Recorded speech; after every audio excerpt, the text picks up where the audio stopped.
ആമേൻ. ആമേൻ.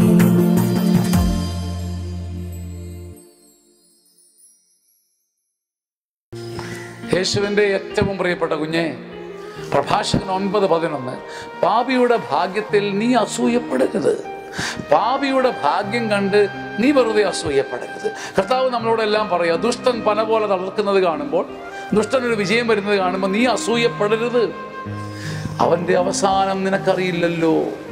അവൻ്റെ അവസാനം നിനക്കറിയില്ലല്ലോ. പാപിയുടെ ഭാഗ്യത്തിൽ അസൂയപ്പെടാതെ ദൈവത്തെ കാത്തിരിക്കാനുള്ള വാഗ്ദാനത്തിൻ്റെ വിശുദ്ധി നീ പ്രാപിക്കണം. നിന്റെ വിശുദ്ധിക്കും നന്മയ്ക്കും ദൈവം നിനക്കളന്ന് തരും സഹോദര. പാപിയുടെ ഭാഗ്യമോർത്ത് നീ അസൂയപ്പെടരുത്. അവൻ്റെ അവസാനം നിനക്കറിയില്ലല്ലോ. ആമേൻ. ആമേൻ.